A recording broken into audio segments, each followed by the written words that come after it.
Nessa segunda parte, então, nós vamos continuar com a abordagem sobre os sideróforos, né, principalmente sideróforos bacterianos.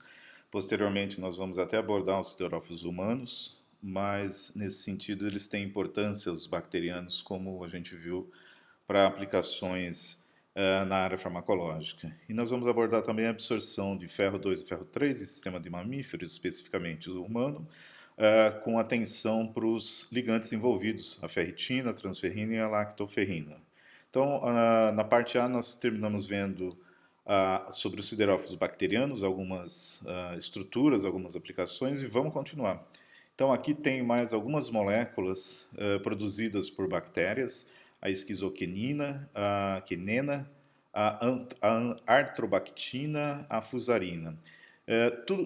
Todas elas têm em comum, na verdade, que a gente já citou, são os ligantes com características de bases duras, justamente porque eles são específicos para um cátion metálico, que é o ferro 3.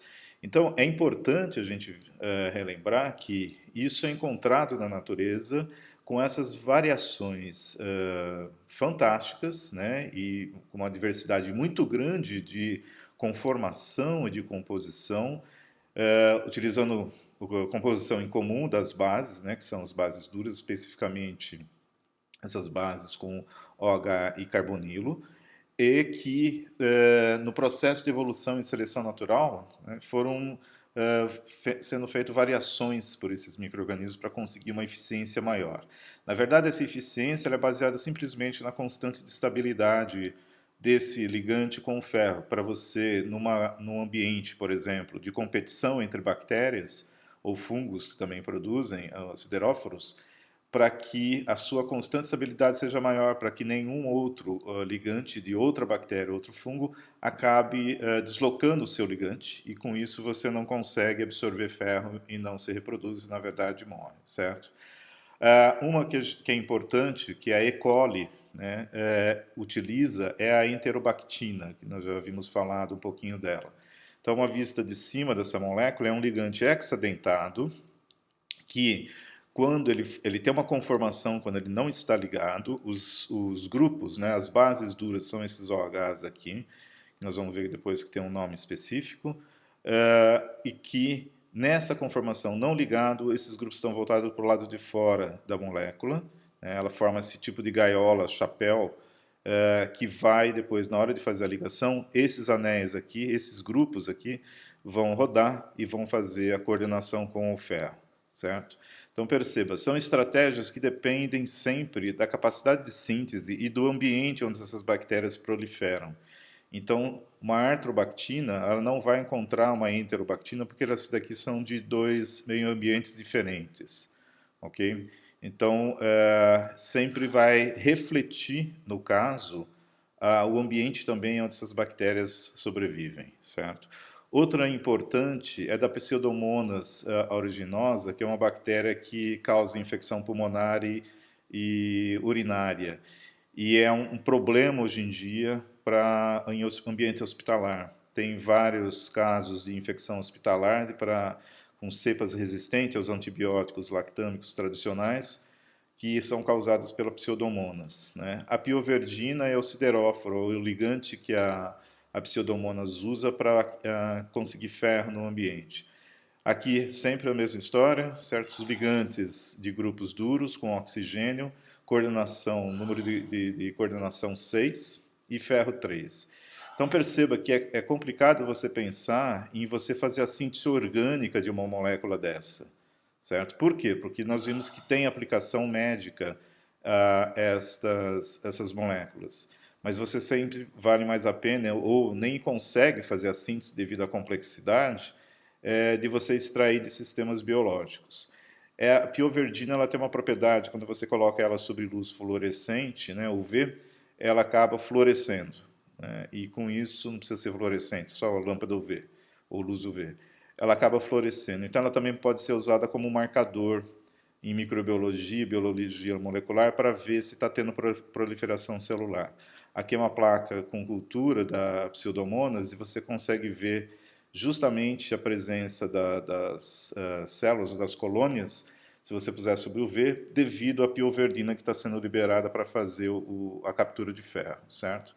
Essa é a carinha da Pseudomonas ali.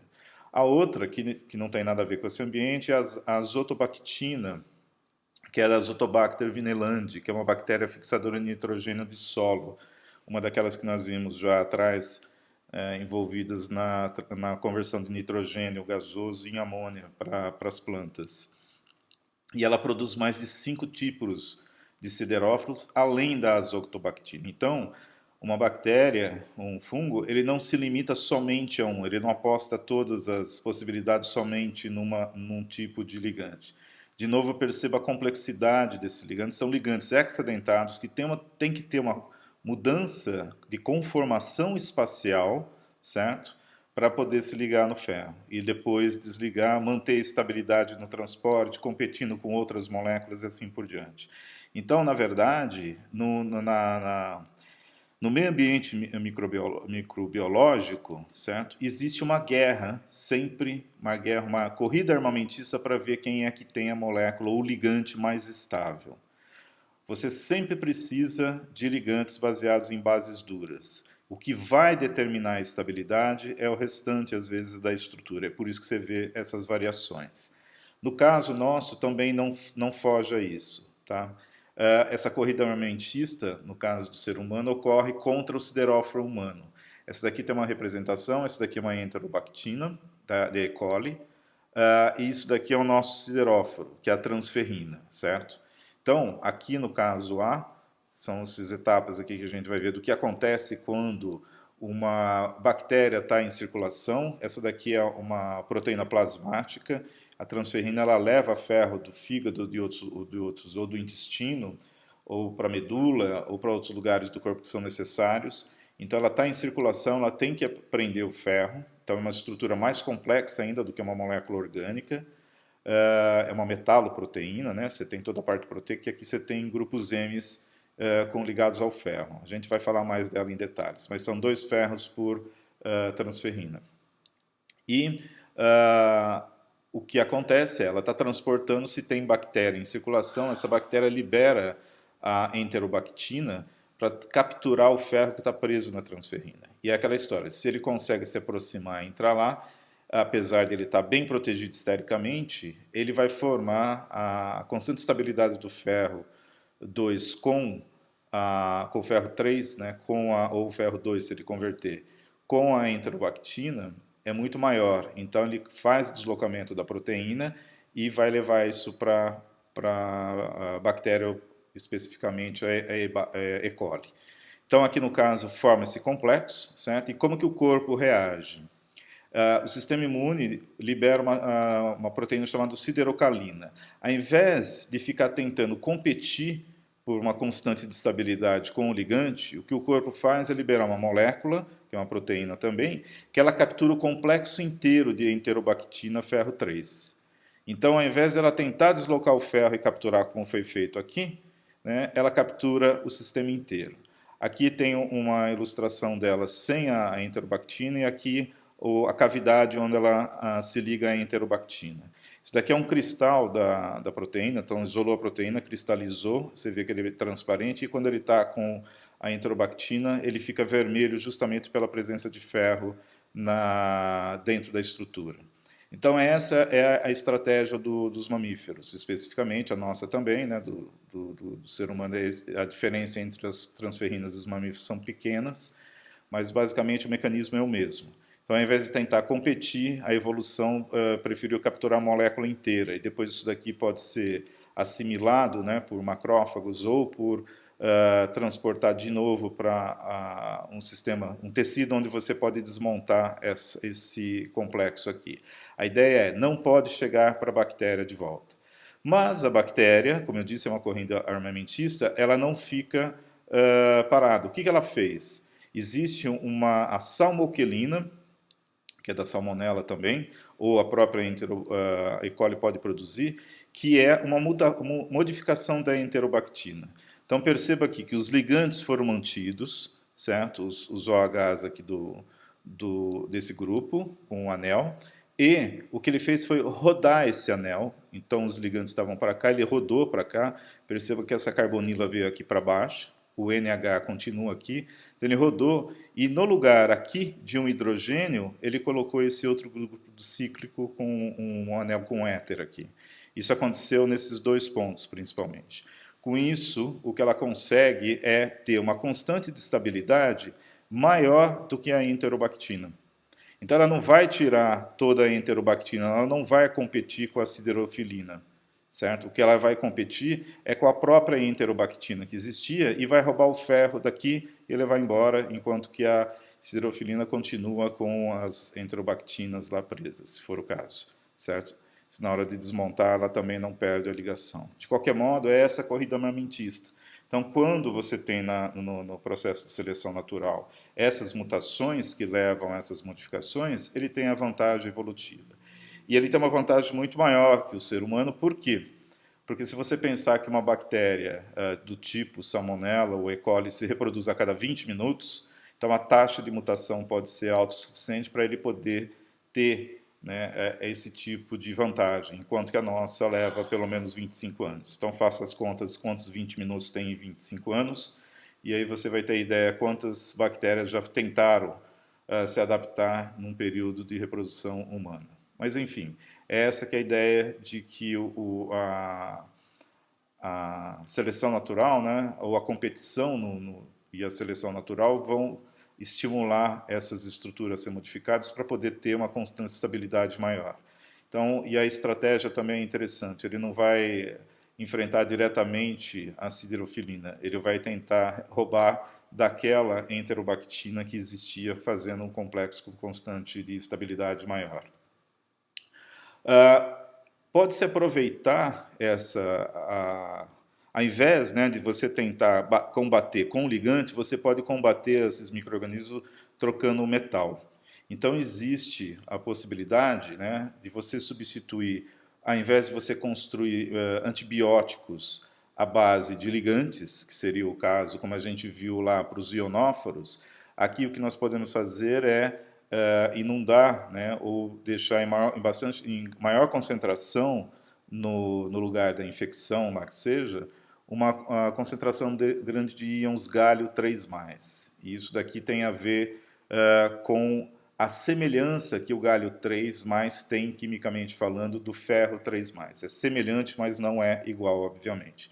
Então, aqui você tem um complexo de pioverdina, que é da Pseudomonas aeruginosa, como disse, que provoca infecções respiratórias e urinárias, e ela está se ligando ao gálio 3. Por que ela se liga ao gálio 3, certo? Sendo que isso daqui foi desenhado, esse sítio, essa molécula foi desenhada para se ligar ao ferro 3. Por causa de algumas propriedades. A constante de estabilidade dessa molécula aqui, desse complexo, né, com gálio e com ferro, elas são muito próximas, por dois motivos.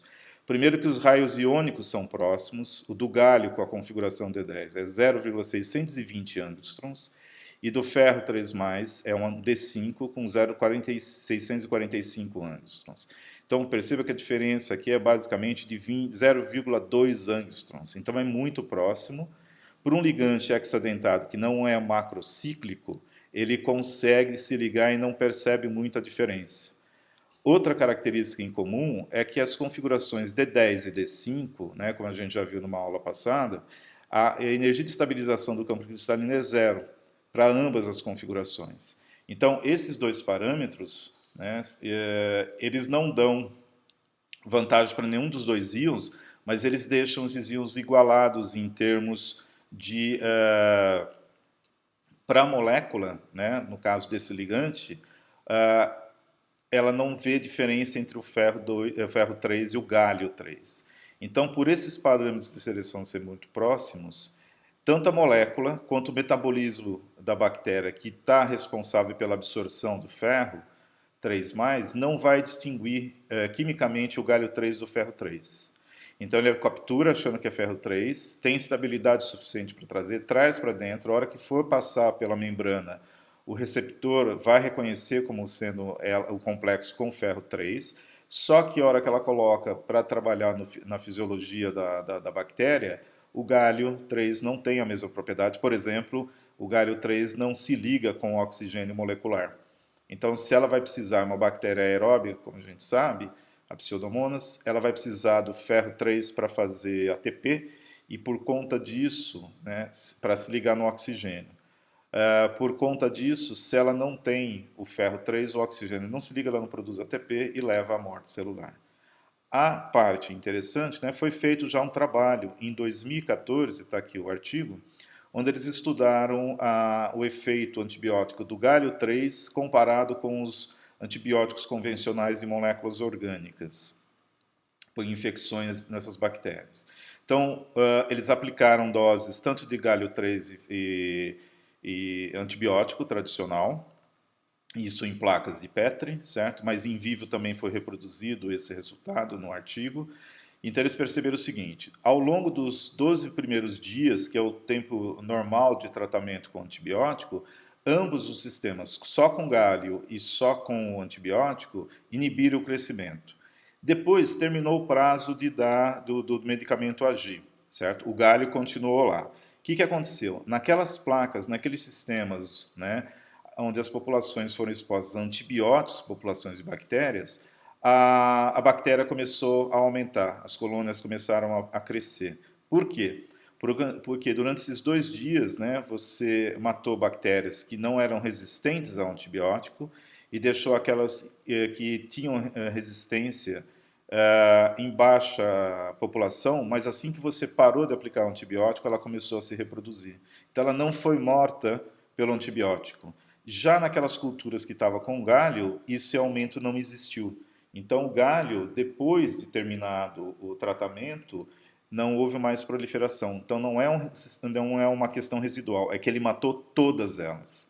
Então, por conta disso, né, conclui-se que não haveria mecanismo de resistência ao tratamento, ao antibiótico, especificamente ao galho, né, diferente das moléculas orgânicas que são usadas tipicamente como antibióticos. Então, por conta disso, isso seria um sistema que ou teria pouquíssima resistência, demoraria muito para ter resistência, isso para nós no dia a dia do laboratório não, do hospital já é uma questão de salvar centenas ou milhares de vidas, certo? Ou realmente ele não teria como a bactéria ter resistência, porque ela está acreditando que é ferro 3+, certo? Como esses parâmetros são muito próximos, ela teria que fazer, por exemplo, talvez um macrocíclico, né, um ligante macrocíclico para tentar estabilizar, para fazer a diferença. E isso demoraria, né, muito mais porque a mutação não é só de um grupo, mas é de uma molécula inteira. E a parte boa também é que o galho não é biocumulativo, então ele é eliminado via intestinal. Então, se houver necessidade de fazer um tratamento com galho, pode-se tentar isso daí com sais de galho, certo? O problema é que o nosso organismo também pode confundir os dois. Então, tem que ver como que faria isso de uma maneira específica mais para a bactéria, do que propriamente para evitar que esse tipo de efeito também não é diferenciado pelo nosso organismo. Tá? Aqui tem umas listas de sideróforos, né? Muitas bactérias produzem. Aqui é o nome do sideróforo e aqui é a bactéria que produz e o tipo de ligante. O ligante, como eu tinha falado lá, aquele anel benzênico com 2 OHs, é chamado catecol. Ele é comum, né? Catecol, fenol, tiazolina. Tiazolina são esses anéis cíclicos com enxofre e nitrogênio, tipo anéis pirrólicos quase, que você muda em saturação ou coloca o nitrogênio com um grupo orgânico aqui. E também o hidroxamato, que esse daqui é o ácido hidroxâmico, mas sai esse hidrogênio aqui, vira esse oxamato. São ligantes duros, nesse caso aqui é um C-NO. Aqui são esses 2 OHs, e aqui normalmente são os nitrogênios que têm características duras, não os enxofres, porque os enxofres ainda continuam com características moles. Tá?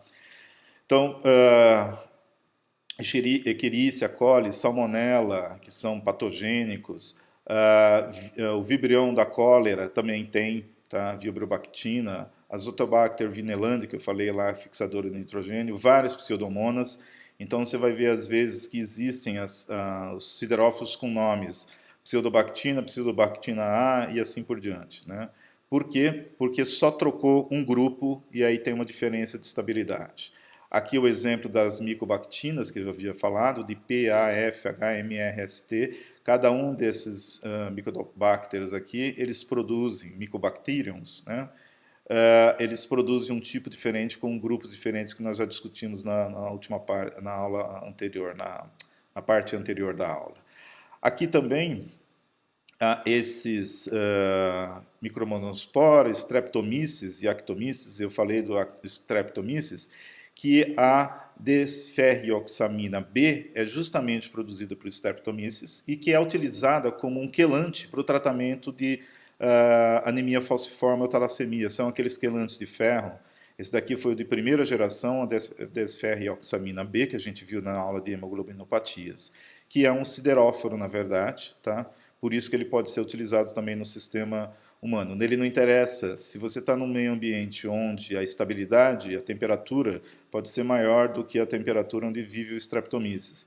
Mas o que interessa é a estabilidade química da molécula, que essa diferença de temperatura ambiente para 36,5 não vai fazer diferença.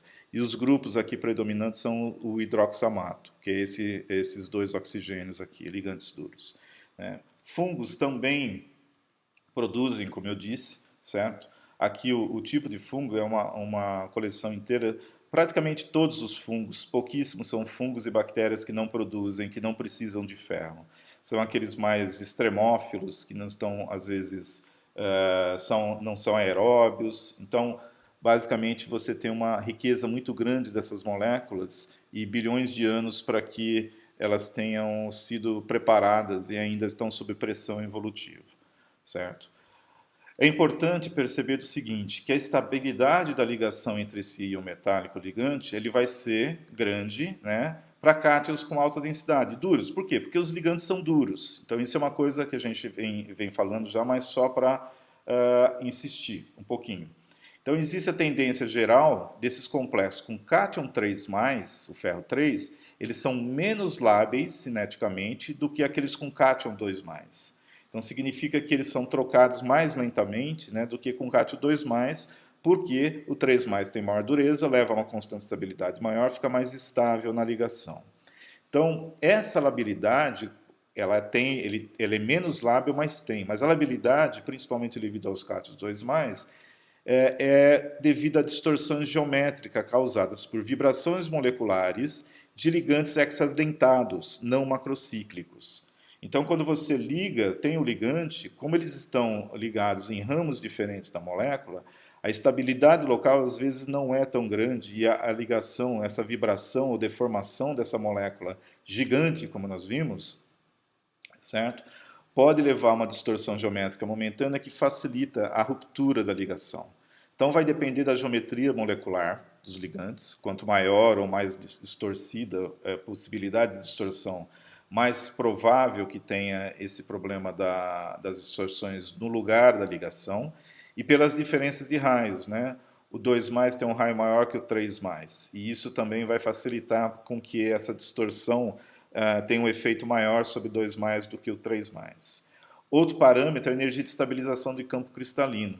Então, quando você tem complexos com altos valores de energia de estabilização, eles são inertes, certo? E complexos com baixos valores, eles são lábeis. Então, perceba que aquela história de você ter um aumento muito grande da energia de estabilização diminui muito, é difícil de você romper a ligação. O ferro D5, como a gente viu lá, o ferro 3D5 de spin alto, que é esse daí que tem lá, nesses siderófilos, a energia de estabilização é zero. Então, você tem complexos que são cineticamente lábeis, né? Apesar de ter o ferro ser considerado como metal duro por ter carga alta.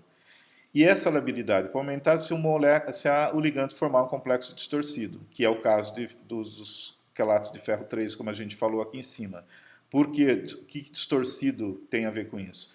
Que ele não alinha os orbitais para fazer a sobreposição, certo? Ah, mas isso daqui é predominantemente ligação por atração eletrostática. Sim, mas tem uma componente de coordenação, de covalência, que também ajuda a estabilidade. Então, se você deformar, você diminui essa componente e aumenta a probabilidade de quebra da ligação. Tá? Então, complexos com ferro 3 de siderófilos hexadentados são cineticamente lábeis, mas termodinamicamente estáveis. Então, é importante essa característica para esses ligantes para permeadores de membrana celular. Então, você tem que atravessar a membrana. Só que é um problema, quando ele é muito estável, né, é que, lembre-se, é estável termodinamicamente e não troca facilmente ligante se você apresentar um ligante para ele que seja mais interessante.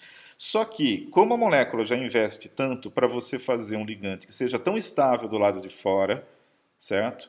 Que não troque o seu siderófilo por nenhum outro, a hora que ela assimila que ela põe para dentro, ela internaliza esse siderófilo, ela vai ter o problema de como eu vou arrancar o ferro 3 de lá se ele é estável termodinamicamente.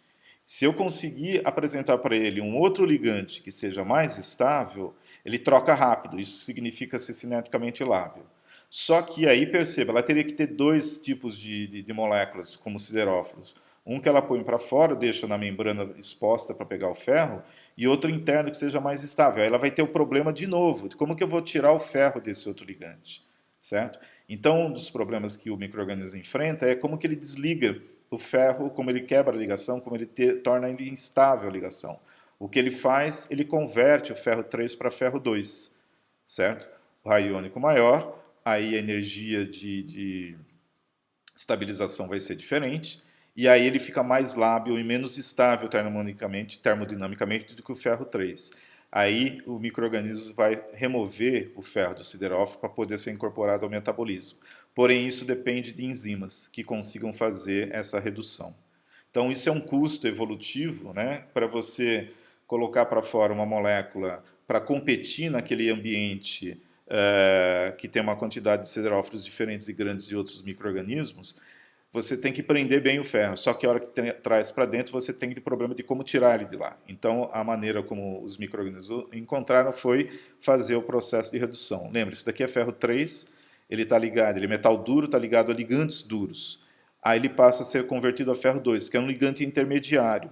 Ah, mas ele se liga também a ligantes duros? Sim, mas um ligante duro com um ligante duro com um cátion duro, a constante de estabilidade é maior, né, a ligação é mais forte do que com o ferro 2. Se você levar em conta o termo ou a componente de atração eletrostática, né, você vai entender também, como eu falei, a componente covalente, a atração eletrostática aqui vai ser maior, eletrostática, vai ser maior no ferro 3 e ela vai diminuir com o ferro 2. Aí fica menos estável termodinamicamente e é mais fácil de ser removido. Ok? Então, com isso, a gente para um pouco dos siderófilos, a gente vai falar, falou especificamente de micro-organismos, mais tarde a gente volta a falar sobre siderófilos humanos, que estão envolvidos justamente nos processos de absorção e transporte de ferros em mamíferos.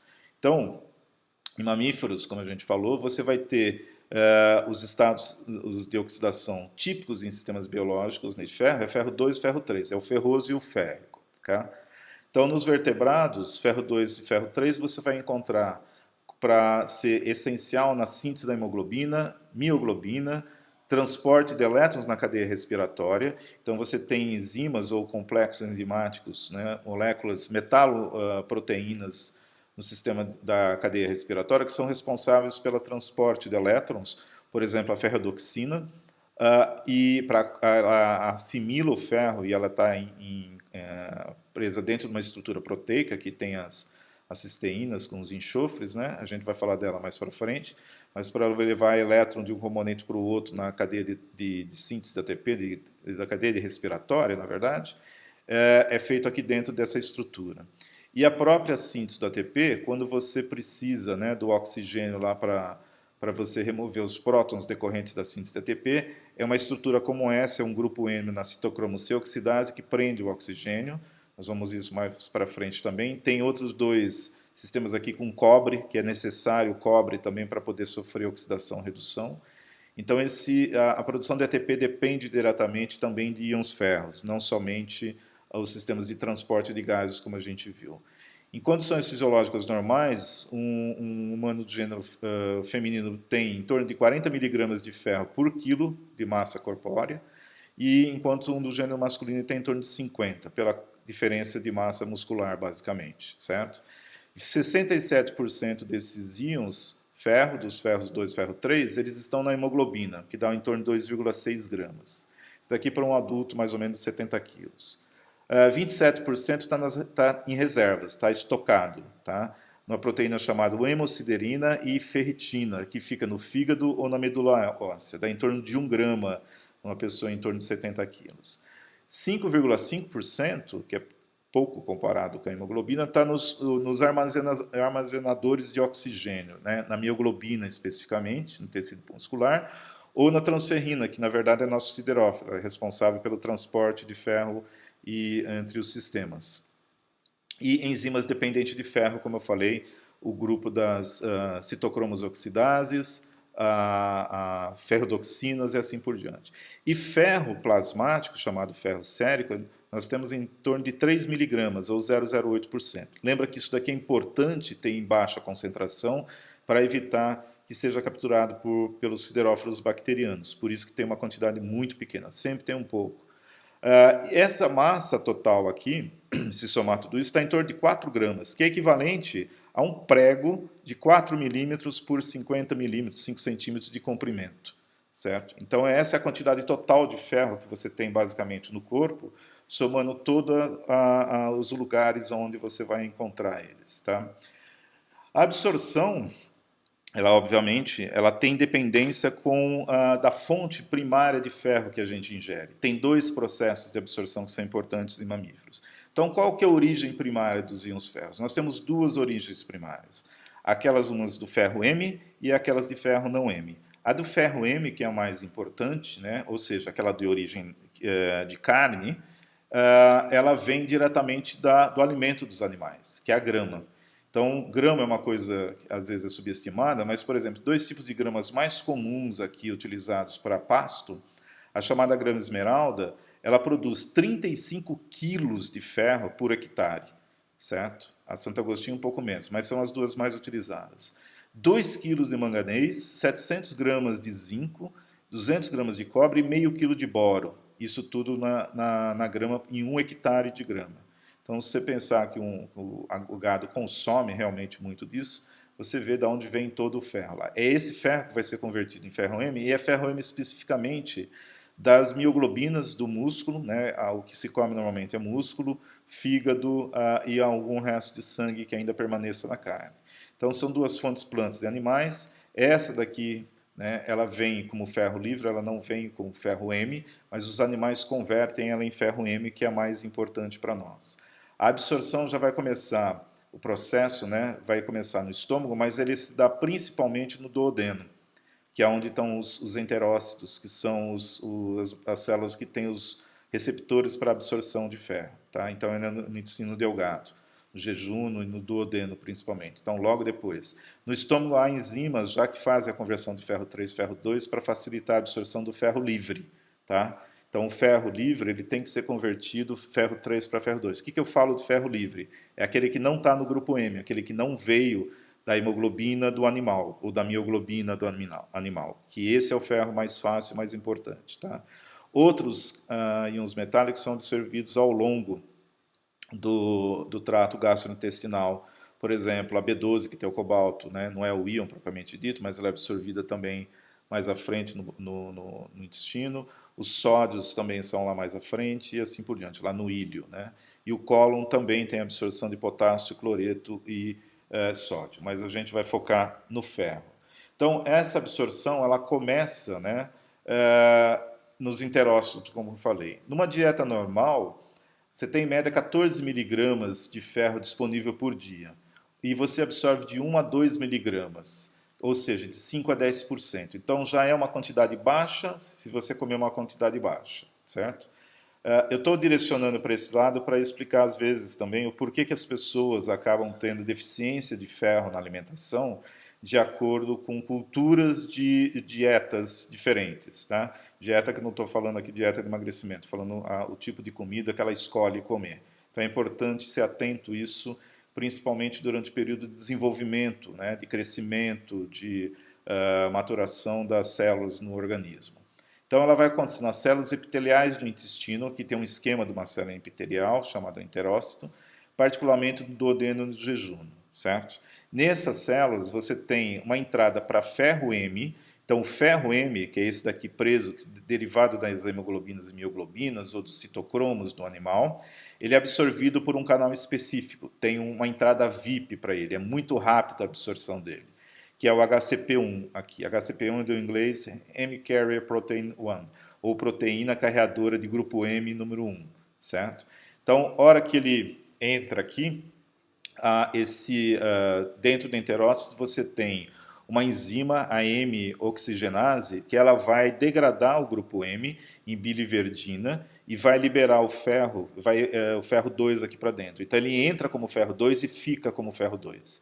Nessa degradação libera CO2, e CO2 atravessa a membrana, volta para o lumen intestinal e depois sai na forma de gás também, certo? Ele é decorrente do processo de absorção.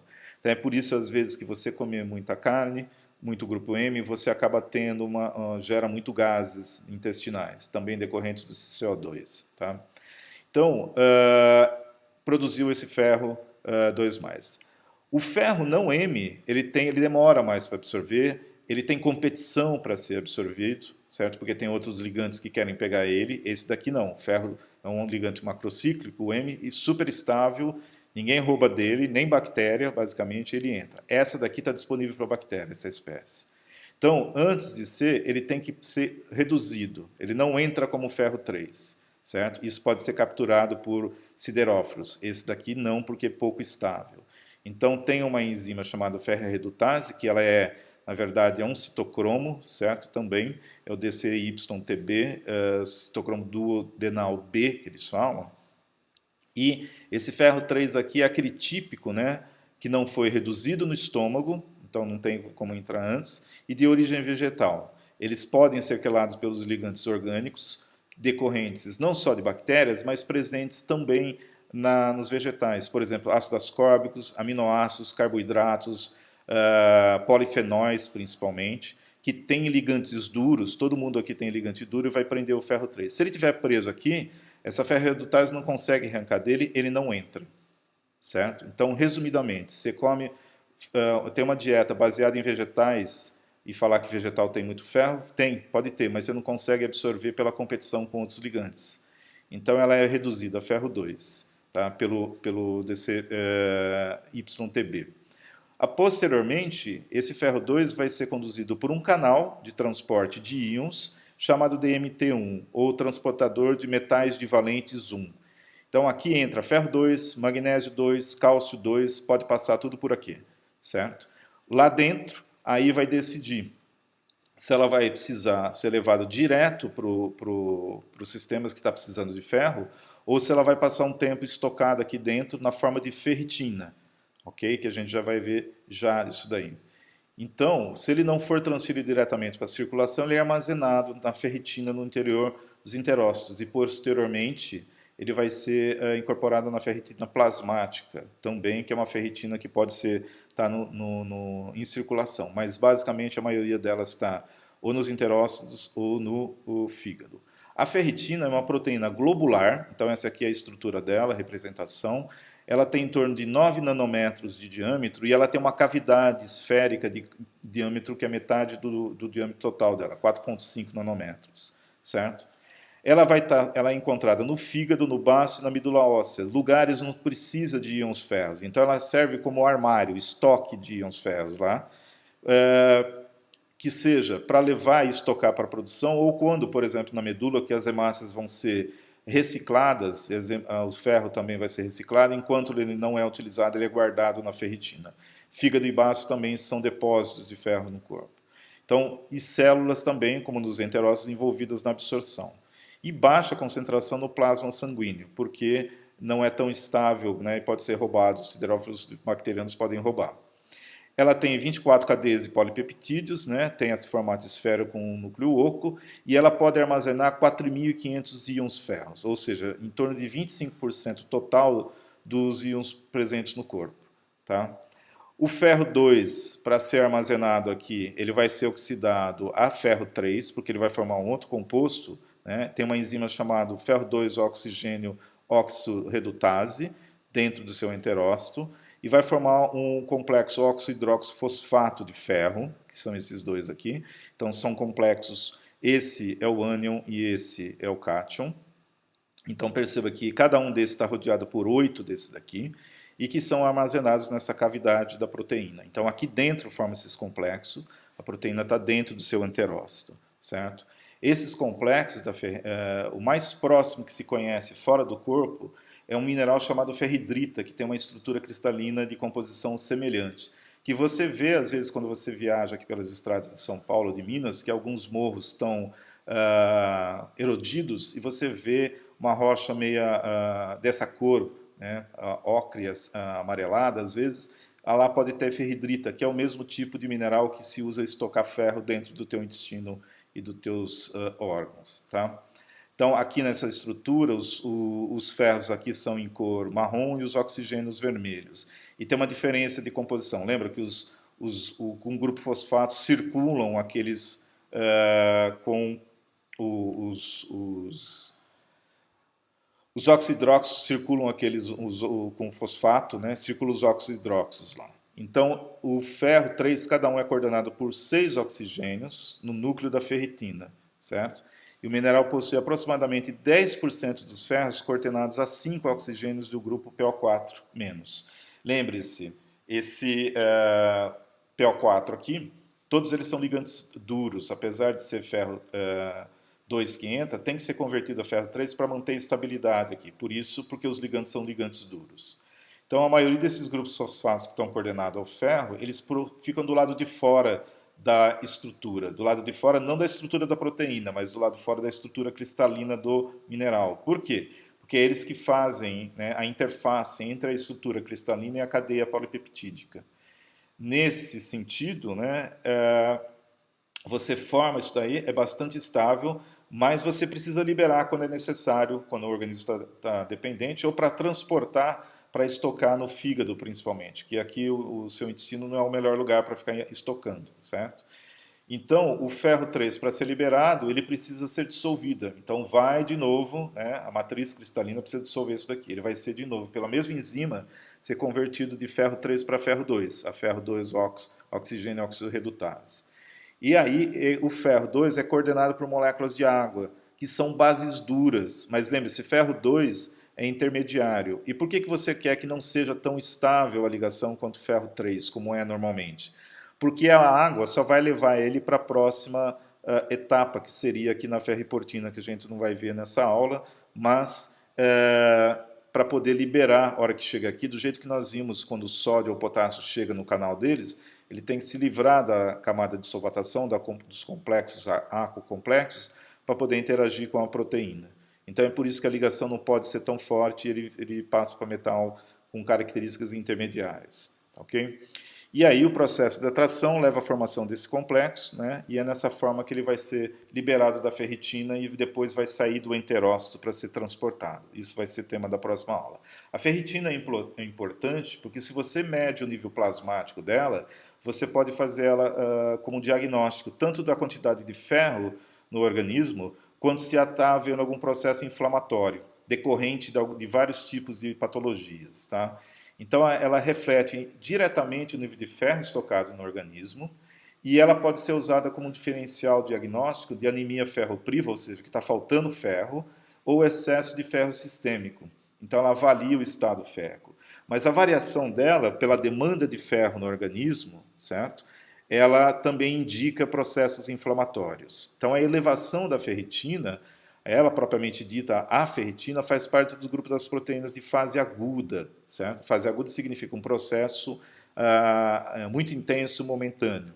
E ela se eleva em resposta a infecção, traumatismo, inflamação aguda, processos que demandam mais ferro, tá? Também, quando você tem a presença de excesso de ferro em pacientes transfundidos, daquelas anemias hemolíticas que nós vimos, ou de neoplasias, tumores, né? Principalmente leucemia, linfomas, carcinomas de mama, fígado, pulmão, cólon, próstatas, e em caso de hemocromatose, que é acúmulo de ferro no corpo. Todos esses casos aí você tem elevação da ferritina, e é indicativo disso, ele pode ser usado como suporte no diagnóstico. A concentração normal varia de 10 a 80 microgramas por litro, depende do gênero e depende também da demanda, certo? De ferro. E quando você tem ela muito elevada, acima de 1000 microgramas por litro, ela é usada como diagnóstico ou marcador diferencial para uma doença chamada doença de Still do adulto, que é uma doença inflamatória sistêmica em todos os tecidos. Então, ela é um diagnóstico de confirmação, porque não existe outra desordem inflamatória que dá esse nível de aumento, certo? Ela, em 70% dos casos, ela é o diagnóstico de confirmação, o marcador dessa doença. Então, ela está elevada em casos de linfohistiocytose, hemafagocítica, que é a hiperativação imunológica, certo? Que desencadeia estado hiperinflamatório. Nas inflamações, agora que a gente tem esse excesso da hiperatividade imunológica do Covid, a ferritina também está elevada. Essa é uma maneira de você ver que o sistema imune está hiperativo também. Não se faz, pode-se fazer a dosagem, mas não precisa porque há outros sintomas ou outros fatos que são detectados clinicamente que você não precisa da confirmação, mas se for ver, a ferritina está elevada nesses casos também. Tá? Também se eleva em anemias hemolíticas, aquelas umas onde você derrama muito ferro no plasma, então por isso precisa capturar e estocar aquele ferro. Lembre-se, é a plasmática que a gente está falando. E sideroblásticas. E nas lesões hepáticas, quando você libera, às vezes tem processo de inflamação no fígado, que acaba liberando também ferro estocado. Principalmente, né, a cirrose hepática, que é o consumo excessivo, a inflamação crônica do fígado devido ao consumo excessivo de álcool. Cerca de 25% dos pacientes que têm essa hepatite, né, essa inflamação crônica, você tem sempre o aumento da ferritina plasmática. Ela diminui, né, quando você tem diminuição da concentração de ferros. E isso pode ser devido à perda excessiva, tipo hemorragia digestiva, hemorroidas, ulcerações, períodos menstruais com volume excessivo e assim por diante. Né? No homem, no gênero masculino, é menos comum isso, porque justamente por ele não ter menstruação, ele não tem a eliminação de ferro no volume que o gênero feminino tem, certo? E isso é uma preocupação a mais por esse gênero feminino, para poder cuidar desses níveis de ferro. E principalmente na questão quando está gestante, o médico sempre vai pedir no acompanhamento pré-natal os níveis de ferritina para ver se eles têm quantidade suficiente para fornecer para o bebê. Tá? E problemas de má absorção devido a diarreias ou gastrectomias, quando você teve que tirar partes do intestino também que eram responsáveis pela absorção. Também absorção baixa, veja, ferritina está ligado ao seguinte, tem bastante ferro disponível, ela está alta, tem pouco ferro, ela está baixa, é isso que ela está indicando. Indica uma carência de ferro. Por que ela está alta e está baixa? Porque é onde ela se estoca ferro. Se você tem excesso, você precisa de mais para poder estocar. Se você tem pouco, você não vai produzir tanto porque já tem pouco, já deve estar em uso. Então, ela é usada para detectar carência de ferro para fazer diagnóstico daquela anemia ferropriva, que você tem dificuldade de ter, ou problemas de absorção de ferro, ou outros tipos de anemia. Então, como eu havia dito, é importantíssimo controlar a fonte de ferro, certo? Porque esses problemas, muitas vezes o ferro ele não tem mecanismo de eliminação do corpo, certo? Mas, ao mesmo tempo, se você não mantiver um nível mínimo, você não consegue manter a síntese de hemácias, por exemplo, ou mesmo os processos que dependem, como a gente viu lá, a própria respiração celular, né, a cadeia de transporte de elétrons, depende da presença de ferro. Então, qual é o problema? O problema é, você tem perdas, né, não tem sistema de eliminação por eliminação tradicional, mas você tem hemorragias. Todo mundo tem hemorragia nas mucosas, todo dia, todo momento. Pouquíssimo, mas com o tempo vai tendo. Então, é importante controlar a absorção de ferro. E aí vem aquele problema que eu havia dito sobre a fonte. Né? Aqui é uma tabela, está em inglês, mas é fácil de entender, porque os números são importantes, e eu vou fazer a tradução aqui desses componentes. Mas é a quantidade e absorção de ferro de diferentes alimentos, de fontes alimentícias diferentes. Aqui é a quantidade do alimento que foi medida, certo? Aqui o alimento. Em verde está a quantidade de alimento, de ferro que tem naquela porção. Tá? Então, por exemplo, nessa verdura chamada de verdura iceberg, 90 gramas dela tem essa quantidade aqui, mais ou menos, de ferro em miligramas. Tá? Tem que descer aqui para ver, não chega a 1 lá que seja.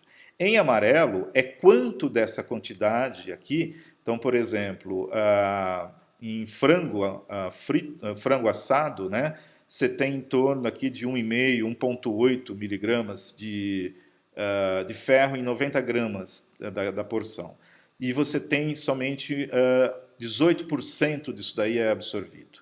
Quando você tem fígado de boi frito, né, que ele tem essa 12 miligramas, você tem 15% é absorvido. Então, aqui que você tem que comparar qual é o alimento, qual é o tamanho da barra verde, é saber quanto tem de ferro, e a amarelinha é quanto que você consegue absorver. Então, por exemplo, a verdura, certo? Essa daqui, milho cozido, pão integral com trigo integral, né? Espinafre cozido. Espinafre é uma coisa que tem bastante ferro, perceba aqui que ele tem mais ferro do que peixe frito ou do que frango frito. E tem quase 2/3 do que você tem num bife frito com 10% de gordura. Então, espinafre tem muito. Feijão e soja tem mais do que um bife frito. Tem quase tanto quanto esse outro bife aqui, né, desse tipo de filé mignon, digamos, com 35% de gordura. Então, tem vegetais que tem um monte de ferro? Tem. Mas o problema é que normalmente o pessoal que é vegetariano ou vegano vê assim, tem bastante ferro, mas ele esquece do mais importante. Quanto que eu consigo absorver desse ferro? É pouquíssimo comparado aos outros. E qual é o problema? Que o ferro que vem daqui é ferro 3, não é ferro M, tem pouquíssimo ferro M. E se tem ferro 3, né, o problema mas ele vai ser convertido. Não, ele tem competição com os ligantes que eu já falei. Então, por exemplo, no espinafre você tem em torno de 2,0 miligramas de ferro 2 ou ferro 3 por cada 100 gramas, tá? Que é maior, como eu disse, aqui está o espinafre, certo? Do que você tem num filé mignon, que tem em torno de 2,5 miligramas. Só que você tem baixa disponibilidade para ser absorvido do corrente. Você pode comer quanto você quiser de espinafre. Essa sempre vai ser a porcentagem de absorção, baixa, tá? Porque você tem ligantes com os polifenóis, principalmente aqui, que você encontra também nos vinhos, são os ditos lá polifenóis, que são bons para as células cardíacas, não sei o que lá, que você teria que tomar 500 litros de vinho por dia para isso realmente fazer bem para você, eles esquecem de falar isso também, mas os polifenóis são ligantes duros, tem ligantes grupos duros, que têm uma preferência muito grande por ferro 3. Até pouco tempo atrás, eles achavam que era o oxalato presente no espinafre, que tem bastante oxalato, certo? Que é um ligante também que é problema para quem tem cálculo renal, que eles falam não come espinafre, ou cálculo biliar, que o oxalato também forma oxalato de ferro. Mas, na verdade, são os polifenóis, que formam ligantes polidentados com maior estabilidade. Então, por conta disso, esse ferro fica preso no lume intestinal, nem as bactérias conseguem tirar, e ele vai para a privada, tá? Então, somente 1,7% de ferro não M é absorvido do total consumido. Lembre-se que a gente absorve de 5 a 10%, especificamente se ele for grupo M, mas se ele for não M, é 1,7%. É baixíssimo, ou seja, 0,04 miligramas no caso do espinafre, apesar dele ter mais do que um filé mignon. Na mesma quantidade, 100 gramas, ele tem mais ferro, um pouquinho mais que o filé mignon, ou vamos dizer, quase a mesma coisa, mas você consegue absorver somente 1,7 do espinafre, quando você chega de 5 a 10, às vezes, da carne. O ferro M, né, o total absorvido, como eu disse, é em torno de 20% do filé mignon. Ou seja, aqui a gente chegou até 20%, 12,5 vezes maior que no caso do espinafre. Então, é isso que eu falo. Você conhece ou tem em mente, né, mudar a tua dieta por uma questão de consciência ambiental e tudo mais, cuidado que, ou você conhece pessoas desse modo, cuidado que esse é um problema porque a nossa fisiologia, o nosso metabolismo não está pronto para mudar para uma dieta que ainda seja pobre em ferro não M.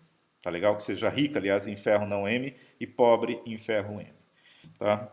A bibliografia específica disso, vocês leiam esse artigo, utilizem esse artigo da Helena Grotto, que é Fisiologia e Metabolismo do Ferro, está em português, foi publicado há pouco tempo, certo?